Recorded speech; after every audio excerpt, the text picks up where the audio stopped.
இடம்பலம் entertainment நேயர்களுக்கு வணக்கம். இன்னைக்கு நம்ம ஒரு மூவியோடைய ரிவ்யூ. அதாவது ரொம்ப நாளுக்கு முன்னாடி வந்த ஒரு படம். கிட்டத்தட்ட 45வது ஆண்ட நோக்கி அந்த படம் நகருது. அந்த படத்தினுடைய ரிவ்யூ ரீவைண்ட் தான் ரீவைண்ட் அந்த படத்தை ரீவைண்ட் தான் பண்ணி பார்க்க போறோம். இது வந்து உலகநாயகன் கமல்ஹாசன் அவர்கள் நடிச்ச ஒரு படம். ரதி அக்னிஹோத்ரி அவங்களும் இந்த படத்துல ரோல் பண்ணியிருக்காங்க. உன்னிமேரி பண்ணியிருக்காங்க. மேஜர் சுந்தரராஜனும் சுருளிராஜன் அவர்களும் இந்த படத்துல ஒரு ரோல் பண்ணியிருக்காங்க. வெண்ணிராடை மூர்த்தியும் இந்த படத்துல நடிச்சிருக்காரு. அதே மாதிரி நட்ராஜ் அவர்களும் இந்த படத்துல நடிச்சிருக்காரு. அஞ்சு அவங்களும் இந்த படத்துல வந்து ஒரு சின்ன ரோல் பண்ணியிருக்காங்க. ஸோ இது வந்து உல்லாச பறவைகள் அப்படின்னு சொல்லி கிட்டத்தட்ட 1980ஆம் ஆண்டு மார்ச் 7ஆம் தேதி வெளியான படம் இது. ரொம்பவே பெரிதும் எதிர்பார்க்கப்பட்டு வெற்றியடைந்த படம் அப்படின்னு சொல்லலாம். இளையராஜா அவர்களுடைய இசையில. இன்னும் சொல்ல போனோம்னா சி.வி. ராஜேந்திரன் அவர்களுடைய இயக்கத்துல பஞ்சாராச்சலம் அவர்கள் தான் அந்த படத்துக்கான கதையை எழுதியிருப்பார். ரொம்ப வித்தியாசமா ரொம்ப அழகா அந்த கதையை எடுத்து கொண்டு போயிருப்பாருன்னு சொல்லலாம். கமல்ஹாசன் அவர்கள் வந்து ஒரு மென்டல் ஹெல்த் சம்பந்தப்பட்ட ஒரு இஷ்யூல பாதிக்கப்பட்ட ஒரு நபரா ரொம்ப அழகாக காட்டியிருப்பாங்க அப்படின்னு சொல்லலாம். ஸோ இந்த படத்தை பத்தி தான் நம்ம வந்து இன்னைக்கு பேச போறோம். கிட்டத்தட்ட 45வது ஆண்டை நோக்கி நகர்ற இந்த படம் இன்னுமே பலருடைய நினைவுகள்ல இருக்கக்கூடிய ஒரு படமா இருக்கு. இந்த படத்தை பத்தி தான் இன்னைக்கு பேச போறோம். இன்னைக்கு நம்ம கூட இதை பத்தி பேசுறதுக்காக பிரியகுடன் அவர்கள் என்னோட நினைச்சிருக்காங்க. வணக்கம். வணக்கம் ஹரிஷ். நிறைய லென்த்தியா சொல்லிட்டேன். நீ அந்த மென்டல் அந்த இஷ்யூஸ் பத்தி நீ பேசுறப்போ வந்துட்டு பொதுவாவே வந்துட்டு கமல்ஹாசன் படம்னா வந்துட்டு நிறைய பேருக்கு புரியாது. ஒரு தடவை பார்த்தா புரியாது. பட் அதுல அவ்வளோ விஷயங்கள் இருக்கும். நமக்கு புரிஞ்சுக்கிற அளவுக்கு நாலேஜ் இல்லை அப்படின்றதுதான் நான் சொல்ல விரும்புறேன் நானு. சோ இந்த விஷயம் வந்துட்டு திஸ் இஸ் நாட் அபவுட் கமல்ஹாசன்ன்றதுனாலும் it is totally not about கமல்ஹாசன்ன்றதுனால அப்படின்னுட்டு சொன்னாலும் கூட Kamal Haasan was a character who was handling that role. அப்படி இருக்கும்போது வந்துட்டு ஏதோ சம்திங் அந்த நாட்கள்லயே வந்துட்டு இந்த போபியா அப்படின்ற விஷயங்கள் எல்லாம் வந்துட்டு அப்படின்னா என்ன, இப்படி எல்லாம் கூட இருக்குமா, ஒரு நெருப்பை பார்த்தா பயம் இருக்குமா, தண்ணிய பார்த்தா தண்ணில கண்டம்னுட்டு அவர் விவேக் சொல்றப்பெல்லாம் வந்துட்டு அது அப்பதான் என்னமோ புதுசா கேக்குற மாதிரி எல்லாம் கேக்குறாங்க மக்கள். பட் இதெல்லாம் எப்பயோ வந்துருச்சு. உலக நாயகன்ன்றது வந்துட்டு சும்மா கிடையாது. அந்த பட்டங்கள் எல்லாம் வந்துட்டு எல்லாரும் அவங்க பேருக்கு மேல போட்டுக்கிற அடமொழி எல்லாம் கிடையாது. இது அந்த காலத்திலேயே வந்த ஒரு விஷயம் தான் இது அப்படின்றது. நீ சொன்ன மாதிரிதான் இந்த உல்லாச பறவைகள் திரைப்படம் வெளியாகி இப்ப இன்னையோட வந்துட்டு 45 ஆண்டுகள் கடந்துடுச்சு. என்ன சொல்றது, சிட்டிக்க போடுற நேரத்துல இவ்வளோ சீக்கிரம் மூவ் ஆயிடுச்சுன்றதுதான் வந்துட்டு ரொம்ப பெரிய விஷயமா இருந்தது. நீ நிறைய கேஸ்ட் அண்ட் க்ரூ எல்லாம் பேசிட்ட. சோ இது அதை பத்தி வேண்டாம்னு நினைக்கிறேன் நானு. இப்ப இந்த படம் வந்துட்டு ஒரு பாக்ஸ் ஆபீஸ்ல வெற்றி பெறும் அப்படின்ற மாதிரி எல்லாம் நிறைய எதிர்பார்ப்புகளோட எடுக்கப்பட்ட படம். ஏன்னா நீ சொன்னது வந்துட்டு ஒரு பஞ்சு அருணாத் அவரோட இது வந்துட்டு பாடல்கள் வரிகளே வந்துட்டு அவர் தான் பண்ணியிருந்தாரு. சோ என்ன சொல்றது, அந்த வரிகள் எல்லாம் நம்ம பேசலாம். அது காதுல உண்மையிலேயே வந்துட்டு தேன் வார்க்கும் சொல்றாங்கல்ல, அதுதான் அது அப்படின்றது சொல்லணும். வரிகளாகட்டும் இளையராஜாவின் இசைகளாகட்டும் அந்த அளவுக்கு ஒரு விஷயமா இருந்தது. இத வந்துட்டு இன்னைக்கு நேரத்துல 45 வருடங்களுக்கு முன்னரே நம்ம இது தமிழ் படத்துல கொடுத்திருக்காங்க. பஞ்சநாச்சலம் அவர்கள் வந்து சலங்கை ஒளிக்கு டைலாக்ஸ் எழுதியிருப்பாரு. அவ்வளவு அழகா இருக்கும். அதே மாதிரி அடுத்த வாரிசு படத்துக்கும் அவர் தான் டைலாக்ஸ் எழுதியிருப்பாரு. மண்வாசனை படத்துக்கும் அவர் தான் டைலாக்ஸ் எல்லாம் எழுதியிருப்பாரு. பார்த்துட்டு இருக்கேன், நேரம் வந்தா அறுத்துட்டு போயிருவேன். தூங்காத தம்பி தூங்காதே கமல்ஹாசன் அவருடைய படம், அதுக்கும் அவர் தான் டைலாக்ஸ் எழுதியிருப்பார். நிறைய அவருடைய வரிகள் அந்த வசனங்கள்லாம் வந்து ரொம்ப அழகா எழுதியிருக்கிறத பார்க்க முடியும். அதெல்லாம் வந்து சில வசனங்கள் இன்னுமே மனசுல நின்றுட்டே இருக்கும். அதெல்லாம் மறக்க முடியாத வசனங்களா இன்னுமே இருந்துட்டு இருக்கும் பல பேருக்கும்.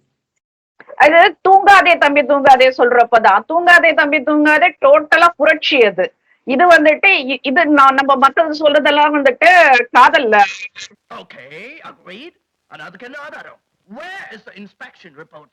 ரொமான்ஸ் சம்பந்தப்பட்ட விஷயம். ரெண்டுத்துக்குமே வந்துட்டு இதுக்கு என்ன சொல்றது, இதுக்கு சளைச்சது இது இல்லை, இதுக்கு சளைச்சது இது இல்லைன்ற மாதிரி கொண்டு வந்து கொடுத்தாரு. அதெல்லாம் நம்ம என்ன சொல்றது ரொம்ப அப்ரிஷியேட் பண்ண வேண்டிய அந்த மாதிரி ஜாம்பவான்கள் எல்லாம் இன்னைக்கு இல்ல அப்படின்னுட்டு வேதனைப்படுற ஒரு நேரத்துல தான் நம்ம இருக்கோம் அப்படின்றது சொல்றோம். ரெண்டாவது ஏதோ அவர் வந்து புரட்சிகரமா எழுதக்கூடிய நபரும் சரி, அவர் வந்து இன்னொரு காமெடியாவும் எழுதக்கூடிய நபரும் அவரு. என்னன்னா ஜப்பானில் கல்யாணமான கதையை அவர் தான் எழுதினார். ஓகே அவ்வளவு அழகா ஒரு காமெடி கேரக்டரா எப்படி அந்த இன்னொரு கமல் அவர்களை எப்படி காட்டணும் அப்படிங்கிற அந்த பேயா வர கமலை வந்து எப்படி காட்டணும் அப்படிங்கிறத ரொம்ப காமெடியா எழுதியிருப்பாரு. ரெண்டாவது அந்த படத்துல கவுண்டமணி அவர்களுடைய ரோலையும் ரொம்ப காமெடியா வந்து ரெடி பண்ணியிருப்பாங்க. அவ்வளவு அழகா இருக்கும் அந்த அந்த ரோல். முன்சாமி வந்தாருங்களா? முன்சாமி தெரியாதா? ஓகே. இப்ப இந்த படம் வந்துட்டு இந்த படத்தை பத்தி சொல்லணும்னாக்கா இது தெலுங்குல வந்துட்டு பிரேமா பிச்சின்னு சொல்லிட்டுன்னு டப் பண்ணியிருந்தாங்க. அதே மாதிரி இது சொல்றது 45 இயர்ஸ்க்கு பிஃபோர் ஹிந்திலயும் வந்துட்டு தோதில் திவானே அப்படின்னு சொல்லிட்டு அது டப்பிங் செய்யப்பட்டிருந்தது. ரீமேக் எல்லாம் பண்ணல, டப்பிங் செய்யப்பட்டிருந்தது. இப்ப இது 80கள்ல வந்துட்டு ஒரு கமல்ஹாசன் அப்படின்னா வந்துட்டு என்ன சொல்றது அவர் தான்ப்பா ஹீரோ அப்படின்ற லெவல்ல தான் எல்லாருமே இருந்தாங்க. ஏன்னா என்னோட ஏஜ் எல்லாம் வந்துட்டு ஆஃப்டர் 80 தான் நான் காலேஜ்க்கு எல்லாம் போனேன்னு வச்சுக்கோ. பட் ஸ்டில் அந்த 80ஸ்ல வந்துட்டு நமக்கெல்லாம் ஒரு க்ரஷ் இருக்கும். ஏன்னா அதுக்கு முன்னாடி நம்ம சிவாஜி கணேசன் எம்ஜிஆர் எல்லாம் பாக்குறப்ப அப்பா வயசுல இருக்கிறவங்கள பார்த்துட்டு அதுக்கப்புறம் வந்துட்டு திடுதிப்புன்னு கமல்ஹாசன் எல்லாம் வந்துட்டு அந்த ரேஞ்சுக்கு அந்த திக்கா அந்த மீசைய வச்சுட்டு அந்த கமல்ஹாசன் அந்த மீசைக்கே பேரு கமல்ஹாசன் மீசை தான், அவ்வளவு திக்கா அழகா இருக்கும் அது. சோ என்ன சொல்றது நாங்கெல்லாம் அந்த மீசைக்கு விழுந்தவங்க தான் இன்னும் எந்திரிச்சிக்கலன்றதுதான் நாங்க திருப்பி திருப்பி எம்ஜிஆர் எப்படி வந்து சண்டை போடுறதுல அந்த கத்தி சண்டை போடுறதெல்லாம் வந்து வல்லவரோ அதே மாதிரி ரஜினிகாந்த் அவர்களும் சண்டை காட்சிகள் இந்த ஸ்டன்ஸ்க்கெல்லாம் வல்லவர். சிவாஜி கணேசனுக்கு வந்து நடிப்பு எப்படி இருக்குமோ அதே மாதிரியான நடிப்புல வந்து அசத்தக்கூடிய ஒருத்தரா கமல் அவர்கள் இருப்பாரு. அவருக்கு என்ன ரோல் கொடுத்தாலும் பண்ணக்கூடிய ஒரு இடத்துல இருப்பாரு. பண்ணக்கூடிய ஒரு இடத்துல இருந்தாரு. ஒவ்வொருத்தருக்கும் ஒரு ஒரு talent, but is multi talented personality அப்படின்றதுதான் நான் சொல்ல ஆசைப்படுறேன். நான் என்ன சொல்றது இப்போ இன்னைக்கு கட்சி ஆரம்பிச்சு அது வந்துட்டு அந்த அது மேல வந்துட்டு எனக்கு கருத்து அவ்வளவு கிடையாது. அது எனக்கு விருப்பமும் இல்லை. எதுக்கு அவர் கட்சிக்கு போனாருன்ற மாதிரி தான் இருந்தது. ஹீரோ இப்போ ஒரு சில பேர் சொல்லுவாங்க நான் தனிமையில இல்ல, நான் இளையராஜாவோட இருக்கேன் அப்படின்னு சொல்லுவாங்க. ஏன்னா தனிமையில இருக்கிறவங்களுக்கு எல்லாம் வந்துட்டு இளையராஜாவோட இசை வந்துட்டு ஒரு வரம். அந்த பாட்டை கேட்டுட்டே தான் வந்துட்டு அவங்க பொழுத கழிப்பாங்க. நீ ஒரு லாங் டிரைவ் போ, இளையராஜா பாட்டு போடு. நீ வேற எந்த பாட்டு போட்டாலும் உனக்கு அந்த அந்த ஒரு இது இருக்காது உனக்கு. ஓவர் டோஸும் கொடுக்க வேண்டாம், ரொம்ப சோகமாவும் போக வேண்டாம். சோ மைல்டா இருக்குது, ஒரு ரொமான்டிக் ஒரு எந்தூசியாஸ்டிக் கொடுக்கறதுனாக்கா அது இளையராஜா. சோ அந்த மாதிரி ஒரு விஷயத்த வந்துட்டு இளையராஜா கூட இருந்தேன்ற அந்த பேச்சுவார்த்தைகள் வந்து 80ஸ்ல எங்களை மாதிரி ஆட்கள் எல்லாம் வந்துட்டு கமல்ஹாசனோட வாழ்ந்தோம் அப்படின்றத நாங்க சொல்லுவோம். எங்களுக்கு என்னன்னாக்கா ஃபர்ஸ்ட் ஹீரோ எங்களுக்கு ஒரு பெண்ணுக்கு வந்துட்டு ஒரு ஃபர்ஸ்ட் ஹீரோனாக்கா அப்பா தான். அப்பாவுக்கு அடுத்தது அந்த லவ்வர் கேட்டகரி, அந்த க்ரஷ், நீங்க என்ன வேணா பேரை வச்சுக்கலாம். அந்த இது வரப்போ வந்துட்டு எல்லார் முகத்திலயும் அந்த கமல்ஹாசனை பார்க்க மாட்டோமான்ற ஒரு ஏக்கம் இருந்தது எங்க கிட்ட எல்லாம். சோ கமல்ஹாசன் ஏன்னா எல்லாமே இருந்தது. பாட்டு, டான்ஸ், அந்த ஸ்டைல், அந்த பார்வை, லுக், ரொமான்ஸ், சோகம், அந்த கண்ல என்ன சிரிச்சிட்டே அழறது, அது சான்ஸே கிடையாது. அது வேற யாரால பண்ண முடியும்ன்றது எனக்கு தெரியல. எனக்கு அந்த சிரிச்சிட்டே அழறது, அழுதுட்டு இருக்கும் போது வந்துட்டு கண்ணை தொடச்சிட்டு சிரிக்கிறது, இதெல்லாம் வந்துட்டு எக்ஸ்ட்ராடினரி. சோ என்ன பேச சொன்னா நான் உல்லாச பறவைகள் விட்டு கமல்ஹாசனை பத்தி பேசிட்டு இருப்பேன்ற அதனால வந்துட்டு ஸ்டிக் டு த டாபிக் அப்படின்றது வரேன் நானு. சோ அந்த காலகட்டத்துல வந்துட்டு கல்லூரி மாணவர்கள், மாணவிகள், குடும்ப பெண்கள்னுட்டுன்னு எல்லாருக்குமே வந்துட்டு அவர் ஒரு இப்போ என்.டி. ராமராவை எப்படி தெய்வமா அங்க பார்த்தாங்களோ, இப்ப நான் தெய்வம் சொல்ல மாட்டேன், கிருஷ்ணர்ன்னு சொல்ல மாட்டேன் நானு. பட் ஸ்டில் ஒரு ஹீரோவா பார்த்தாங்க. ஹீரோன்றது வந்துட்டு நான் பெரிய லெவல்ல சொல்றேன். அந்த அளவுக்கு வந்துட்டு எல்லாரும் பார்த்தாங்க. அந்த அளவுக்கு எல்லாரோட மனசுலயும் இடம் பிடிச்சாருன்றதுதான் சொல்லணும் கமல்ஹாசன் அவர்களை. இதுக்கு நடுவுல வந்துட்டு இந்த திரைப்படம் வந்துட்டு இப்ப நான் சொல்லிட்டேன், அது ஹிந்தி, தெலுங்குல எல்லாம் வந்திருக்கு. அப்ப அது எவ்வளவு பெரிய விஷயமா அந்த காலத்திலேயே இருந்திருக்கு, அந்த சப்ஜெக்ட் எவ்வளவு முக்கியமான விஷயமா இருந்திருக்குன்றத நம்ம தெரிஞ்சுக்கணும். பட் ஆனா அது அந்த அளவுக்கு எதிர்பார்த்த அளவுக்கு ஓடலன்றது வந்துட்டு கொஞ்சம் கஷ்டமான விஷயம். சோ கொஞ்சம் டெவலப் ஆகணுமோ மக்கள் அப்படின்ற மாதிரி தான். ஏன்னா இன்ன வரைக்கும் கூட கமலஹாசன் படம் யாருக்குமே புரியல புரியல புரியலன்னு தான் சொல்லுவாங்க. அது வந்துட்டு கிண்டலா சொல்ற மாதிரி சொல்றாங்க. பட் நாம வந்துட்டு அது ஒரு 2 வாட்டி பார்த்தோம்னாக்கா அது என்னன்னா ஒவ்வொரு வரிகளுக்கும் வந்துட்டு அர்த்தங்கள் இருக்கும். அது வந்துட்டு அது புரிஞ்சுக்கிற தன்மை நமக்கு இல்ல அப்படின்றதான் நான் சொல்லுவேன் நானு. இப்போ நீ ரத்தி சொன்ன. ரவி, பைத்தியத்தை பத்தி நீங்க என்ன நினைக்கிறீங்க? ரத்தி எல்லாம் இங்க கொண்டு வந்துட்டு அந்த ஜோடி பொருத்தம் எல்லாம் வந்துட்டு ரொம்ப பெரிய வரவேற்ப ஏற்பட்டுச்சு இங்க ரத்தி தான் அப்படின்றது. வந்து எக் துஜே கேலிய பண்ணாங்கன்னு நினைக்கிறேன் கமல் அவர்கள். ஆமா ஆமா ஆமா கமல் கூட கரெக்டா ஏக் துஜே இந்த கே. படம் ரிலீஸ் ஆன அடுத்த வருஷம் அந்த படம் ரிலீஸ் ஆச்சு. ம். இது முடிஞ்ச உடனே அது ஷூட்டிங் போச்சு, அது ரிலீஸ் ஆச்சு அடுத்த ஒரு 1 இயர்லயே. ஆமா, ரொம்ப நல்லா இருந்தது. அதுக்கப்புறம் இந்த கமலஹாசன் ஸ்ரீதேவி பேர் வந்துட்டு பிரிக்க முடியாத பேரா இருந்தது. பட் ரத்தியோடது வந்துட்டு கொஞ்சம் காம்பினேஷன் நல்லா இருந்தது அப்படின்றதான் சொல்லணும். என்ன சொல்றது, மக்கள் ஏத்துட்டாங்க அப்படின்றத சொல்லணும். ஏன்னா மக்களுக்கு பிடிக்கணும், அந்த ஜோடியை வந்துட்டு மக்களுக்கு பிடிக்கணும். நீங்க அக்கா தம்பி மாதிரி இல்ல அண்ணா தங்கச்சி மாதிரி அப்பா பொண்ணு மாதிரி எல்லாம் போட்டீங்கன்னாக்கா எல்லாம் மக்கள் ஏத்துக்க மாட்டாங்க. சோ அது மக்களுக்கு பிடிச்சிருந்தது அந்த விஷயம். இப்போ இந்த திரைப்படத்தை பத்தி சொல்லணும்னாக்கா இதோட பெரும் பகுதி வந்துட்டு யூரோப்ல தான் எடுத்தாங்க. அமெரிக்காலயும் யூரோப்லயும் தான் வந்துட்டு இது படமாக்கப்பட்டுச்சு அப்படின்றது அப்போவே வந்துட்டு இது சொல்லப்பட்ட ரொம்ப பெருமையாக சொல்லப்பட்ட ஒரு விஷயம். பட் எந்த அளவுக்கு எல்லாருக்கும் ரீச் ஆச்சுன்றது நம்மளுக்கு தெரியாது. இந்த படத்துல என்ன சொல்றது, ஒவ்வொரு பாட்டுமே ஹரிஷ், என்ன சொல்ற, ஒரு பாட்டு 2 பாட்டு கிடையாது, ஒவ்வொரு பாட்டுமே இன்ன வரைக்கும் எல்லாரோட பிளேலிஸ்ட்லயும் இருக்கும். இன்னும் கொஞ்சம் வயசானவங்க, இப்ப நீ 70s வச்சுக்கோயேன். வாணி ஜெயராம் அம்மாவுக்கு வந்து பேர் வாங்கி கொடுத்த அந்த தெய்வீக ராகமே இந்த படத்துல தானே வந்துச்சு.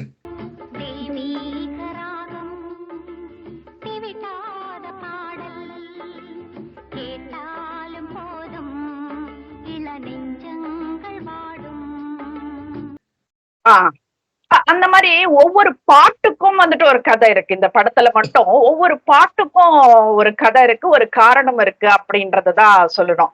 இது ஏன் இது ஒரு பிளேலிஸ்ட்ல இருந்ததுனாக்கா, ஃபர்ஸ்ட் மெயின் திங் வந்துட்டு இளையராஜா அப்படின்றது மறுக்க முடியாத உண்மையா தான் இருக்கு. அது ஜெர்மனியின் செந்தேன் மலரே அந்த பாட்டாகட்டும், இல்ல தெய்வீக ராகம், இந்த 2 பாடல்களும் வந்துட்டு ஒரு பட்டி தொட்டி எங்க வந்துட்டு ஒலிச்சிட்டு இருந்தது. ஒரு திருவிழா நடந்தாக்கா அந்த இடத்துல எல்லாம் இருந்தது. ஒரு ரேடியோல நம்ம தெய்வீக ராகம்ங்கிற பாட்டு இன்னைக்கும் வந்து இன்னைக்கும் நீங்க ஒரு இருக்கு. டீ கடைக்கு போனீங்கன்னா காலையில 6 மணிக்குலாம் அந்த பாட்டு தான் ஓடிட்டு இருக்கும். ஜெர்மனியின் செந்தேன் மலரே, தமிழ் மகனின் பொன்னே சிலையே. ஏன்னா அவ்வளவு அந்த குரல் அவ்வளவு மென்மையான குரல் வாணி ஜெயராம் அவங்களுடைய குரல். இன்னைக்கும் அந்த பாட்டுக்கு வந்து பல பேருக்கும் ஒரு பிடிச்ச பாடல்கள்லாம் இன்னைக்கு எல்லாருடைய பிளேலிஸ்ட்லயும் இருக்கு அந்த பாட்டு. ஆனா அந்த வரிகள் எல்லாம் வந்துட்டு பஞ்சு அருணாச்சலம் அவர்களோடதுன்றப்போ வந்துட்டு ரொம்ப என்ன சொல்றது ஆச்சரியமா இருந்தது.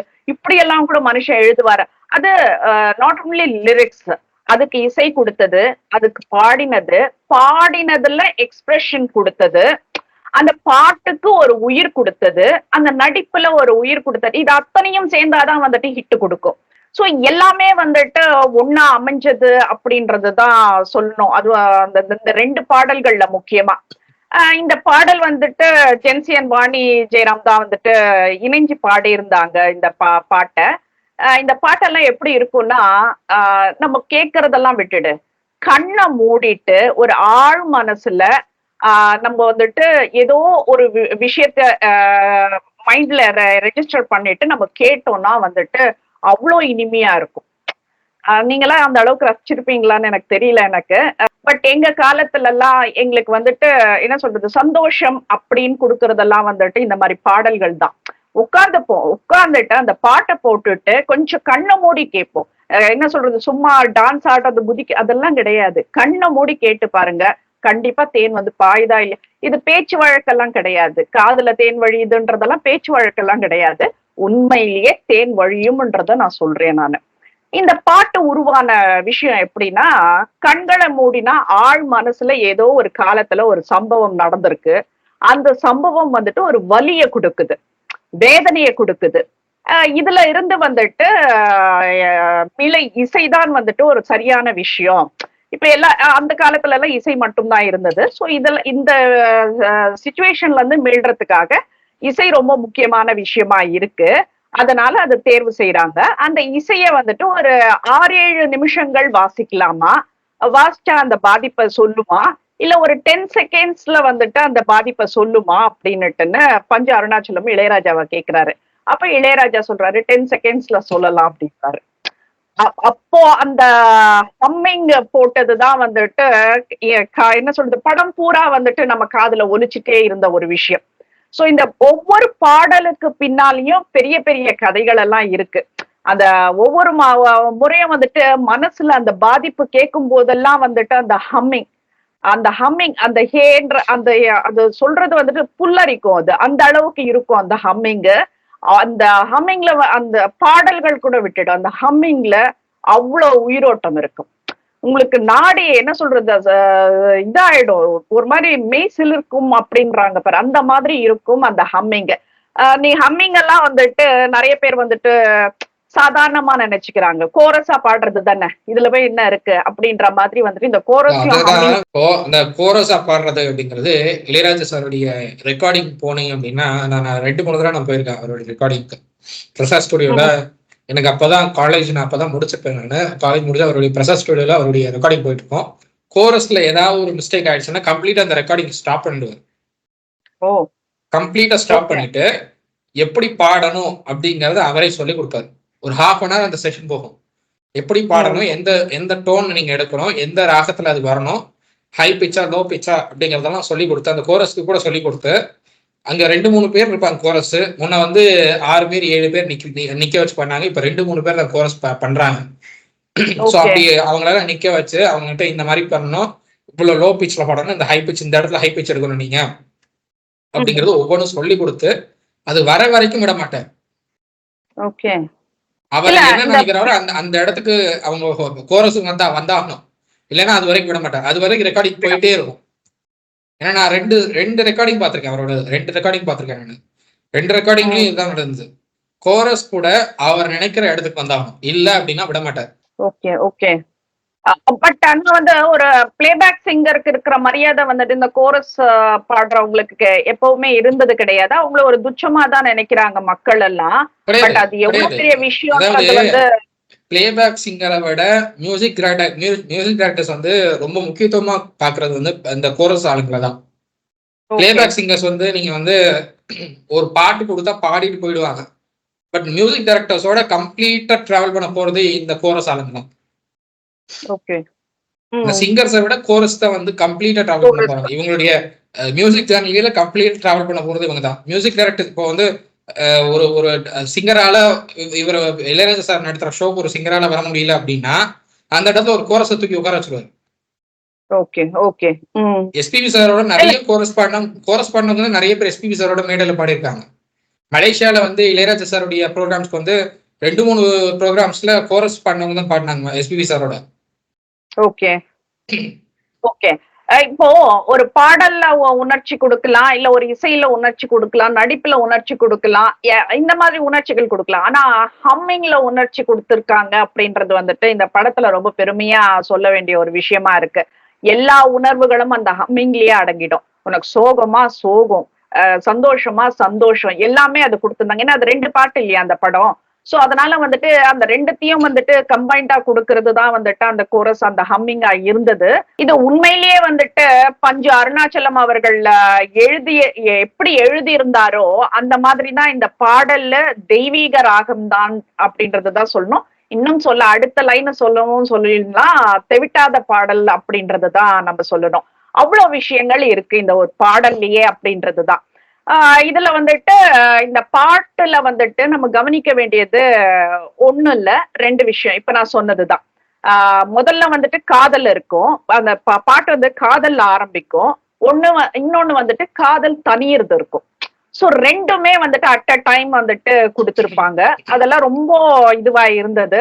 அந்த ஜென்சியோட குரலாகட்டும், ராஜாவோடைய இசையாகட்டும், அந்த ஒரு கிராமத்து சூழ்நிலைய அந்த தென்றலோட என்ன சொல்றது, குழல் ஊதும் கண்ணன் அப்படின்னு சொல்றது மாதிரி அந்த இசை நம்ம காதுல வந்துட்டு அந்த அளவுக்கு ஒலிக்கும்ன்றதுதான் வந்துட்டு ரொம்ப பெரிய விஷயமா இருந்தது இந்த படத்துல அப்படின்றது சொல்லுவேன்.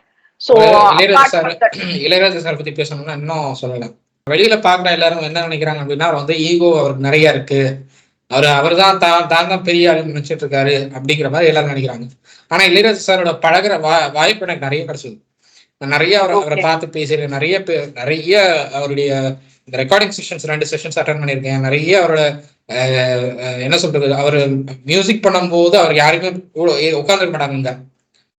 இவங்க வந்து நான் போயிட்டு வந்துடுறேன், டைரக்டர்ஸ் போயிடுவாங்க, ஏடிஸ் 1-2 பேர் உட்காந்துருப்போம். அவர் வந்து மியூசிக் போட்டு முடிச்சிருவாரு. 2 நிமிஷம் டக்குன்னு உட்காருவாரு, டக்குன்னு மியூசிக் போட்டு முடிச்சிருவாரு. இதுதான் ஃபைனல் முடிச்சிருவாரு. டைரக்டருக்கு பிடிச்சதுன்னா ஓகே, பிடிக்கலன்னா அடுத்த மியூசிக், அடுத்த எப்படி டெம்போ அதை இது பண்ணணுமோ அதுவும் 2 நிமிஷம். ரொம்ப அழகா பண்ணக்கூடிய ஆளு. 2வது டவுன் டு எர்த். அவர் எப்படின்னா ரொம்பவே எல்லார்கிட்டையும் ரொம்ப இயல்பா பழகக்கூடிய, மென்மையான போக்கக்கூடிய ஒரு நபர் தான் இருப்பாரு. எங்கேயுமே யாரையும் வந்து திட்ட மாட்டார் பெரிய அளவுல. எங்கேயுமே யாரையும் வந்து கோமா பேச மாட்டார். அவருக்கு ஏதாவது ஒரு இஷ்யூ, அவருக்கு ஏதாவது பிடிக்கல அப்படின்னா மட்டும் பிடிக்கல அப்படின்னு சொல்லிடுவாரு. அவர் பிடிக்காத நம்ம செஞ்சோம் அப்படின்னா அப்பதான் கோபம் வரும் அவருக்கு. மற்ற நேரத்துல அவருக்கு கோபமே வராது. அவருக்கு பிடிக்காத ஏதாவது யாராவது ஒருத்தவங்க செஞ்சாங்க அப்படின்னா அப்ப கோபம் வரும். அப்ப சொல்றாரு, அதான் பண்ணக்கூடாதுன்னு இருக்கேன்னா ஏன் பண்றீங்கன்னு கேட்பாரு. அப்ப கூட ரொம்ப ஹார்ஷாலாம் பேச மாட்டார், மைல்டா கேட்டு போயிடுவாரு. அப்புறம் அவர் வரல, 1/2 hour வரல அப்படின்னு தெரிஞ்சதுன்னா அந்த இடத்துல அவருக்கு இது பிடிக்கல அப்படிங்கிறது புரிஞ்சுக்குவாங்க. உடனே எல்லாத்தையும் மாத்திடுவாங்க. எல்லாத்தையும் மாத்தினதுக்கு அப்புறம் அவர் வந்து பாப்பாரு, ஓகே போலாம் அப்படின்றாரு அவரு. ஸோ அதுதான் இளையராஜா சார். நான் பார்த்த இளையராஜா சார் இதுதான். ரொம்ப மென்மையான நபர். அவருடைய கேரக்டர் தான். நிறைய பேர் வந்து ஈகோ பண்ற, ஈகோ பாப்பாரு, ஈகோவா நடந்துக்கிறதுன்னு சொல்றாரு. அதெல்லாம் அப்படி கிடையாது. இளையராஜா சார் வந்து டவுன் டு எர்த் பர்சன். அவரை பத்தி தெரியாம தான் பேசிட்டு இருக்கான்னு பாக்குறேன். அண்ட் 2வது, உங்களுக்கு வந்து லோ பிச்சுக்கு ஒரு வாய்ஸும் ஹை பிச்சுக்கு ஒரு வாய்ஸும் யூஸ் பண்ணக்கூடிய ஒரு மியூசிக் டைரக்டரா இளையராஜா சார் இருக்காரு. லோ பிச்சுக்கு ஒருத்தருடைய வாய்ஸ் யூஸ் பண்ணுவாரு. அந்த இடத்துக்கு அவங்க செட் ஆகல, ஹை பிச்சுக்கு செட் ஆகல அப்படின்னா ஹை பிச்சுக்கு வேற ஒரு வாய்ஸ் யூஸ் பண்ணுவாரு. வாணிஜராம் அவர்களையும் ஜென்சி அவர்களையும் அப்படித்தான் இந்த பாட்டுல பயன்படுத்தினார். லோ பிச்சுக்கு ஒரு வாய்ஸும் ஹை பிச்சுக்கு ஒரு வாய்ஸையும் பயன்படுத்தினார். ஜென்சி அவர்கள் நிறைய இடத்துல சொல்லியிருக்காங்க, எனக்கு வந்து ஹை பிச் வராது, ஹை பிச்ல வந்து வாணிஜராம் அம்மாவையும், லோ பிச்ல நானும் பாடுவேன். அதுதான் வந்து மாத்தி எங்களை அப்படி யூஸ் பண்ணிக்குவாங்க. இதுதான் வந்து ராஜா சார்ட்ட நான் கத்துக்கிட்டது அப்படின்னு சொல்லி சொல்லுவாங்க. ஸோ அந்த விஷயத்துல வந்து ரொம்ப அழகா யாரை எங்க பயன்படுத்தணும் அப்படிங்கிறத தெரிஞ்சு பயன்படுத்தக்கூடிய ஒரு மியூசிக் டைரக்டரா இளையராஜா சார் இருக்காரு. அதனாலதான் இன்னைக்கு வரைக்கும் அவருடைய இசை துறையில அவர் இன்னைக்கும் சாதிச்சுட்டு இருக்காரு. இன்னைக்கு கூட லண்டன்ல சிம்போனியில அவருடைய இசையில வந்து இன்னொரு சாதனை பண்ண போறார் இளையராஜா சார். ஸோ அதுவும் எல்லாராலும் பாராட்டப்பட வேண்டிய ஒரு விஷயமா இருக்கு. ஏன்னா நீங்க வந்து என்னதான் மியூசிக் இண்டஸ்ட்ரியில நீங்க சவுண்டு ஆடியோ இது பண்ணி நீங்க வந்து கோல்டு மெடலிஸ்ட் வாங்கியிருந்தாலும், கோல்டு மெடலிஸ்ட்ல இருந்தாலும் இந்த மாதிரியான சாதனைகள் அப்படிங்கிறது ரொம்ப பெரிய விஷயம். அது வந்து தமிழ்நாடு மட்டுமல்ல, இந்தியாவும் பெருமைப்படக்கூடிய ஒரு விஷயமா இருக்குன்னு தான் பாக்குறேன். ஓகே.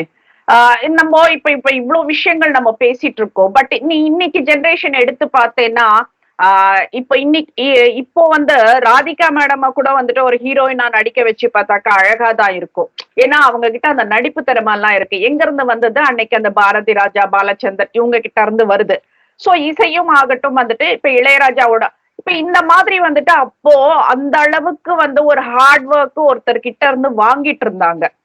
இப்படித்தான் செய்யணும், ஒரு டேக் எத்தனை டேக் வேணா எடுக்கலாம் ஒரு சீன் அப்படின்ற மாதிரி நல்லா குட்டி வந்துட்டு அந்த அளவுக்கு ஒரு கலையை வளர்த்து விட்டாங்க. ஆனா இன்னைக்கு அப்படி கிடையாது. அவங்க என்ன பேசுறாங்க, அதான் இப்ப நம்ம வந்துட்டு வேற மொழியில இருந்து தானே எல்லாரையும் கூட்டிட்டு வரோம். அவங்களுக்கு அந்த என்ன சொல்றது, என்ன பேசுறாங்க, அந்த விஷயம் புரியுதா இல்லையா ஒண்ணுமே தெரியாது. சரி, தமிழ்ல உங்களுக்கு ஏத்த மாதிரி ஹீரோயின் கிடைக்கலன்றதுனால நார்த்ல கூட்டிட்டு வரீங்களா, ஓகே ஃபைன். பட் ஆனா அவங்களுக்கு அந்த டேலண்ட கொஞ்சம் கொடுங்க. ஏன்னா இப்ப வரவங்க எல்லாம் டக்குன்னு போயிடுறாங்க, அடுத்ததுன்னு வராங்க. இப்போ அஞ்சலி எல்லாம் வந்துட்டு இன்னும் வந்து இருக்காங்க அப்படின்னா வந்துட்டு அவங்களோட நடிப்பு.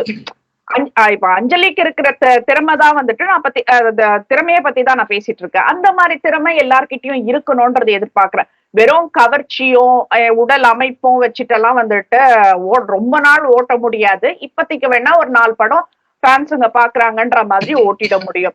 சோ உல்லாச பறவைகள் மாதிரி நீங்க நடிகைகள் பத்தி சொல்றதுன்னா நான் சொல்றேன், மம்முட்டி சார் வந்து ஆனந்தம் படம் பண்ணும்போது லிங்குசாமி சார் நிறைய சொல்லியிருக்காரு. இதை பத்தி ஒரு கிளாஸே எடுத்திருக்காருன்னு சொல்லலாம். லிங்குசாமி சார் டவுன் டு அர்த்தா இருப்பாராம் மம்முட்டி சார். ஃபர்ஸ்ட் ஷாட் எடுக்கணும், எந்த ஆங்கிள் எடுக்கணும்னு தெரியாது, எப்படி எடுக்கணும்னு தெரியாது. ஆனா எடுக்கணுங்கிற அந்த ஒரு ஐடியால லிங்குசாமி சார் எல்லாமே பிளான் பண்ணுவாரு. சொதப்பிருக்குமா. அப்ப அந்த இடத்துல மம்முட்டி சார் என்ன சொல்லுவாரா, நீங்க ஃபர்ஸ்ட் எந்த ஆங்கிள் நீங்க ஷூட் பண்ண போறீங்க, எப்படி வச்சு நீங்க பிளான் பண்றீங்க, எல்லாத்தையும் ஒரு டெசிஷன் எடுத்து பிளான் பண்ணுங்க. பிளான் பண்ணதுக்கு அப்புறம் நம்ம ஷூட் போவோம். அதுதான் வந்து நம்மளுக்கு வந்து ரொம்ப ஈஸியா இருக்கும். என்னையும் நீங்க ஈஸியா ஹேண்டில் பண்ண முடியும், மற்ற ஆர்டிஸ்டையும் ஈஸியா ஹேண்டில் பண்ண முடியும். ஒரு நாள் முன்னாடியே வந்து நீங்க இந்த ஆங்கிள் ஷூட் பண்ண போறோம், இப்படிதான் பண்ண போறோம் அப்படிங்கறத பிளான் பண்ணுங்க அப்படின்னு சொல்லி ஒரு ஐடியா கொடுத்தாங்க. அந்த ஐடியாவை இன்னைக்கு வரைக்கும் லிங்குசாமி சார் இம்ப்ளிமெண்ட் பண்ணிட்டு இருக்காரு. இன்னைக்கு வரைக்கும் அப்படிதான் பண்ணிட்டு இருக்காரு. அதுதான் வந்து எனக்கு தெரிஞ்சு அந்த அந்த அந்த பீரியட் 80s 90s அந்த பீரியட்ல இருக்கிற ஆக்டர்ஸ் எல்லாம் வந்து டைரக்டர்ஸ்க்கு ரொம்ப ஃபேவரட்டான ஒரு ஆர்டிஸ்டா தான் இருந்திருக்காங்க. என்ன சொல்ல போனோம்னா டைரக்டர்ஸ்க்கு புதுசா திரைத்துறைக்கு வர புதுமுக இயக்குநர்களுக்கு எல்லாம் வந்து ரொம்பவே என்ன சப்போர்ட்டிவா அவங்களுக்கு என்ன தெரியலையோ அதெல்லாம் கத்துக் கொடுக்குற ஒரு இடத்துக்கு இருந்தாங்கன்னு சொல்லலாம். அப்படிதான் நான் பாக்குறேன். பட் இன்னைக்கு வந்து ஆடியோ லான்ச்சு கூட யாரும் போறது கிடையாது. சில பேரு இன்னும் சில பேர் வந்துட்டு படத்துடைய ஃபர்ஸ்ட் ஷோ, அதாவது ஸ்பெஷல் ஷோ, அதுக்கு போகவே மாட்டாங்க. டைரக்டர் வந்து கூப்பிடுவாரு, ப்ரொடியூசர் கூப்பிடுவாங்க, போக மாட்டாங்க. ஆனா தியேட்டர்ல போயிட்டு ரசிகர்களோட நான் உட்காந்து பார்த்தேன் அப்படின்னு சொல்லி ஒரு வீடியோ மட்டும் போஸ்ட் பண்ணுவாங்க. இது பப்ளிசிட்டிக்காக பண்றது. இதுதான் வந்து இன்னைக்கு இருக்கிற ஆர்டிஸ்ட் பண்றது. இது அன்னைக்கு இருக்கிற ஆர்டிஸ்ட் இப்படி எல்லாம் பண்றதுக்கான வாய்ப்புகள் இல்லைன்னு தான் நான் பாக்குறேன். ஏன்னா அன்னைக்கு வந்து ரசிகர்களுடைய ஆதரவு அவ்வளவு இருந்தது. ரெண்டாவது என்னதான் வந்து நீங்க அவ்வளவு ஆதரவு இருந்தாலும் நீங்க வந்து சரத்குமார் சார் எடுத்துக்கிட்டோம் அப்படின்னா, சரத்குமார் சார் மீடியால இருந்து சினிமா இண்டஸ்ட்ரியில நுழைஞ்சாரு. ஒரு ரிப்போர்ட்டரா வேலை பார்த்து அதுக்கப்புறம் வந்து மீடியா இதுக்குள்ள நுழைஞ்சாரு, சினிமா இண்டஸ்ட்ரிக்குள்ள நுழைஞ்சாரு. சரத் சார் வந்து ஒரு படம் பண்ணிட்டு அவர் வெளியில போனார் அப்படின்னா அவரை பார்ப்பாங்க, எல்லாரும் பார்ப்பாங்க, கை கொடுப்பாங்க, போட்டோ எடுப்பாங்க. அதெல்லாம் வந்து பெருசா எடுத்துக்கவே மாட்டாரு அவர். போட்டோ எடுக்கிறீங்களா, எடுத்துக்கோங்க. இன்னைக்கெல்லாம் வந்துட்டு ஒரு நடிகரோட ஒரு போட்டோ எடுக்கணும்னாக்கா இத்தனை காசு கொடுக்கணும்ன்றதெல்லாம் இருக்கு. லைன்ல நீ ஃபர்ஸ்ட் பே பண்ணிட்டு லைன்ல போகணும். நீ அந்த அளவுக்கு ஆயிடுச்சு இன்னைக்கெல்லாம் ஒரு போட்டோ எடுக்கணும் அப்படின்னா. சோ சரத்குமார் எல்லாம் கிரேட்ன்றதுதான் சொல்லணும் நம்ம. அன்னைக்கு இருந்த ஆக்ட்ரஸ், அன்னைக்கு இருந்த ஆர்டிஸ்ட் வேற, இன்னைக்கு இருக்கிற ஆர்டிஸ்டோடைய அணுகுமுறை அப்படிங்கிறது வேறையா இருக்கு. சோ இந்த உல்லாச பறவைகள் வந்துட்டு அன்னைக்கே வந்து இந்த போபியா பத்தி ஒரு விஷயத்த கொண்டு வந்து சொன்னாங்க. நமக்கு அன்னைக்கு புரியாம இருந்திருக்கலாம், இன்னைக்கு ஒரு வாட்டி பார்த்தோம்னாக்கா நமக்கு ஓரளவுக்கு புரியும். பட் இன்னைக்கும் வந்துட்டு பிடிக்காது. ஏன்னா வந்து அது அந்த காலகட்டத்தில் எடுத்த படம் அது. சோ இப்ப நம்ம ரொம்ப அட்வான்ஸ்டா நம்ம வந்துட்டோம். நம்ம என்ன சொல்ற புரியறதுக்கு முன்னாடி வந்த படம் அது. நம்ம அதை புரிஞ்சு அதுக்கு மேல வந்ததுக்கு அப்புறம் இப்ப திரும்ப போயிட்டு பாக்கணும்னாக்கா அது கொஞ்சம் கஷ்டமா இருக்கும். பட் ஸ்டில் வந்துட்டு ஒரு 80s வந்து ஒரு போபியா பத்தி வந்துட்டு ஒருத்தர் பாடல்களோட அந்த படம் அப்படின்றத தவிர்த்து அந்த படத்துல உயிர் இருக்கு அப்படின்றதான் நாங்க சொல்ல விரும்புறோம். சோ அந்த படத்தை வந்துட்டு உங்களுக்கு டைம் இருந்தா நீங்க டவுன்லோட் பண்ணி கூட நீங்க பாருங்க அப்படின்றதான் கேட்டுக்கிறோம். இந்த படத்தை தயவு செய்து மிஸ் பண்ணாதீங்க. அண்ட் கமலாசனை பத்தி வந்துட்டு நிறைய பேசிட்டே போகலாம். சோ கண்டிப்பா அடுத்தடுத்த படங்கள் பத்தி நம்ம நிறைய பேசலாம் ஹரிஷ். ஏன்னா கமலாசன் சப்ஜெக்ட்ன்றப்ப வந்துட்டு ஒரே எபிசோட்ல நம்மளால ரொம்ப எல்லாம் முடிக்க முடியாது. சோ லெட்ஸ் கண்டினியூ அதர் செக்மெண்ட்ன்றது தான் நான் சொல்றேன் நானு. சோ அடுத்தது இந்த மாதிரி 40 வருடம் 45 வருடம்னுட்டு கிடக்கிற படங்களை பத்தி எல்லாம் நிறைய பேசுவோம்ன்றத நான் சொல்லிக்கிறேன் நான். கண்டிப்பா. நன்றி. தேங்க்யூ.